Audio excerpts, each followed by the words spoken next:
I remember it like it was yesterday. I was sitting in my apartment. I knew that I wanted to move my life forward and start my cafe in the neighboring city.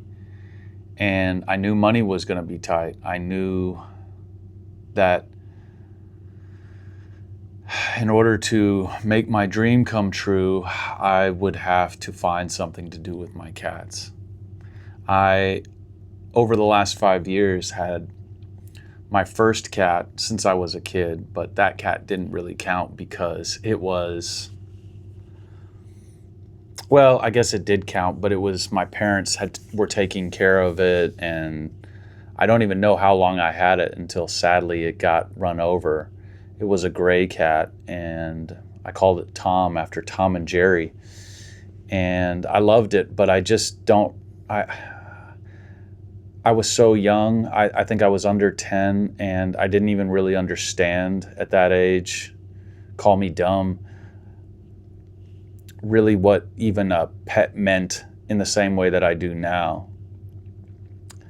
But I got a calico cat when I moved to the Midwest. I got this beautiful calico cat, rescued it from a barn, and then since I don't have a wife, don't have kids, I thought, well, this could be cool to let this cat have kittens.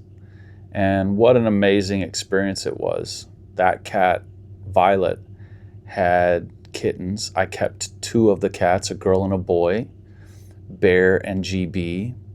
GB, golden boy, was an orange cat. Bear, another calico with this beautiful black face and then a body with the calico coloring. And then Bear had a litter, and I kept one of the cats from that litter. So Violet had a grand cat, and I was a cat grandfather, so to speak. And my life was basically complete.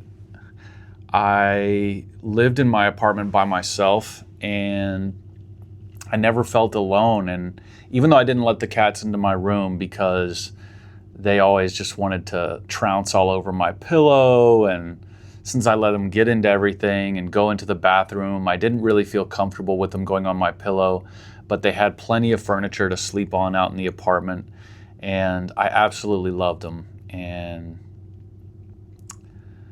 they meant everything to me. They were the family that I always wanted. I grew up having quite a tumultuous childhood life, and so the cats really made me feel like I could create my own family and have all the loving energy that I wanted. And with money being so tight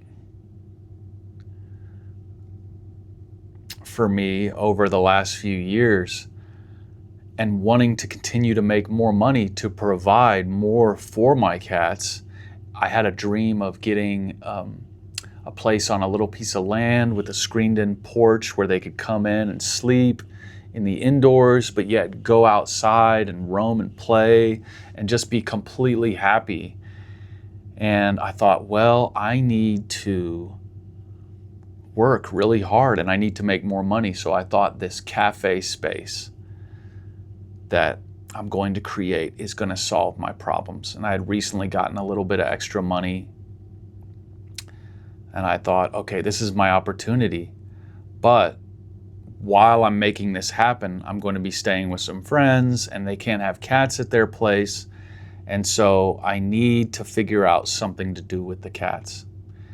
And I don't know why I had trained my one cat, Violet, to walk outside all the time, and she would follow me around either with a leash or without a leash. We could literally walk down Main Street and she would follow right beside me like a little dog. When Bear and GB, her kids, were born, I trained them to do the same. And don't ask me why I had I now looking back, the dumb idea to take them out to a little piece of land that a friend owned and leave them out there at a barn to be barn cats, because that's where Violet had come from. And I thought, well, it's not going to be for that long. And so I dropped them off, and I checked on them every week, sometimes twice a week, bringing them more food. They seemed very happy,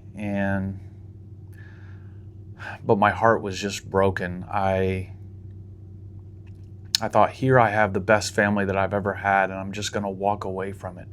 Friends convinced me that they're really living their best life. And after I came back to that barn multiple times over 6 months, and they were still all there, coming up to me, letting me pet them. Even though they had gotten more feral, they would let me pick them up, and they had their claws, and none of them scratched me. They were good size, so they had been getting along well.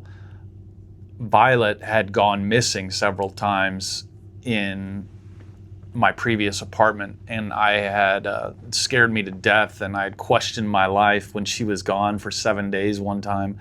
But when she came back, I realized that she was completely a survivor and that she could handle the outdoor life. So I was thinking, okay, she's going to teach the cats. They're going to have this little area. Well, about 6 months went by, and I finally realized I could get my cats back. And I went out there, and only Violet was there, and my heart just dropped. I love those cats so much. And I realized I let go of the one thing that made me happier than anything. And it was just a devastating feeling. Life's not always easy, and you do things thinking it's going to go one way, and it goes another way. So I'm still planning to try and get my cats back.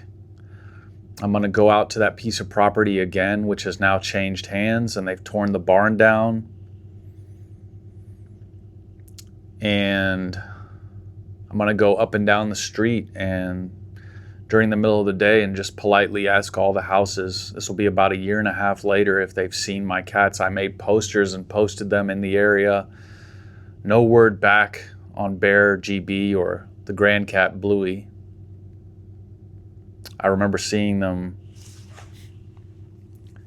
so many times when I would go out there, and Bluey was getting bigger, and they were all becoming more like little hunters, and the way that they moved was so intentional and so proactive. I did a really good job raising them just to not stamp on their intuition at all, which I'm sure has served them well. So assuming they didn't, succumb to some kind of terrible fate like getting run over or running out of food or freezing to death or getting too hot, I think there's a chance they could still be alive and that I could get them back. They say 70% of cats are found within a year. I like to think that you leave it all up to the universe or God or whatever you believe in, and that if it's meant to be, it's going to happen. I just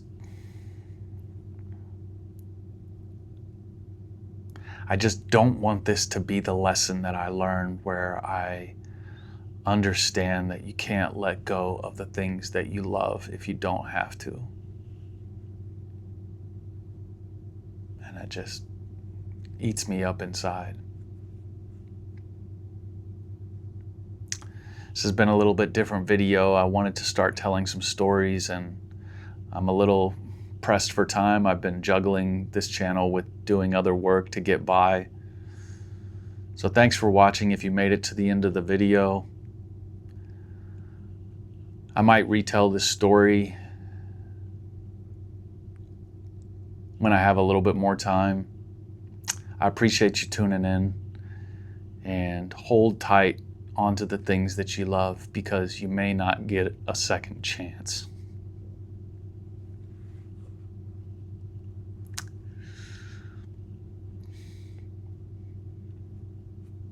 But I hope I do. Take care.